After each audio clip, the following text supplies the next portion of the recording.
Hello family, welcome to video channel. आज आपण Maral माशाची fish curry पाहणार आहोत।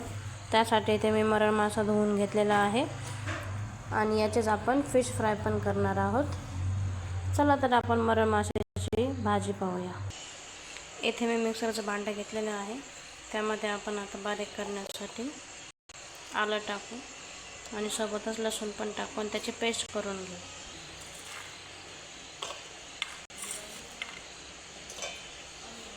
आता याची पेस्ट करून घेऊ मिक्सरला।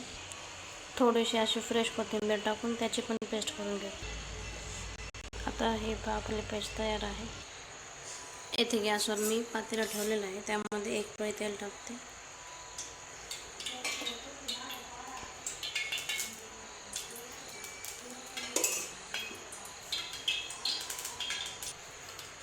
जिरे टाकू।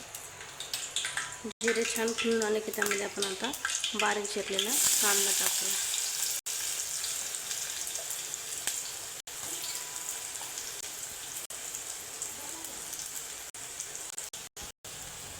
कांदा आपला थोडासा फ्राय झाला, त्यात हळद टाकते।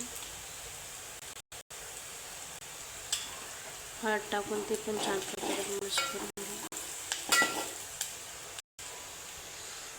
आता आपला जो फिश आहे तो फिश टाकून घेऊ। आता छान तेलामध्ये परतून घेऊ। याला मीठ टाकते। 1-2 मिनटं आपण त्याचे 2 मिनटानंतर पाहू शकता आपला फिश असा झालेला आहे।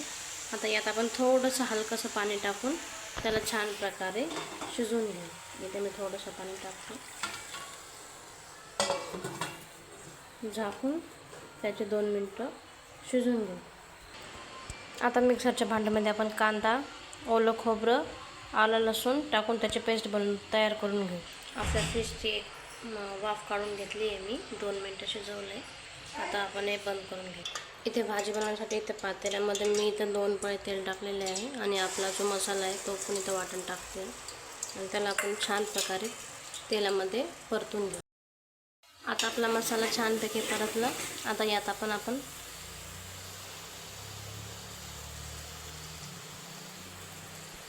कोरडे मसाले टाकूया। यात लाल मिरची पावडर टाकूया। 2 चमचे काळा मसाला टाकूया। थोडीशी हळद। आपला मसाला आता छानपैकी प्रकारे तळून झालेला आहे, तुम्ही पाहू शकता तेल सुटले। आता यात पाणी टाकूया। पाणी टाकून घेतलं। आता याला उकळी आली की आपण जो हा फिश शिजवून घेतला होता तो त्यात टाकून देऊ। आपल्या फिश करीला आता छान प्रकारे उकळी आलेली आहे। आता त्यात आपण मासे टाकू। हे मासे मी थोडेसे तेलामध्ये परतून घेतले होते। आता याचा आपण फिश करीमध्ये टाकून देऊ आणि छान प्रकारे त्याला 2 मिनटं शिजवून देऊ। कोथिंबीर टाकून त्याला 2 मिनटं उकळी आणून आणि आपली भाजी तयार आहे। ही आहे आपली फिश करी तयार। अशाच नवनवीन रेसिपीसाठी कुकिंग अँड ग्रोइंग विथ विजयला नक्की सबस्क्राईब अँड फॉलो करा। Thank you for watching my video.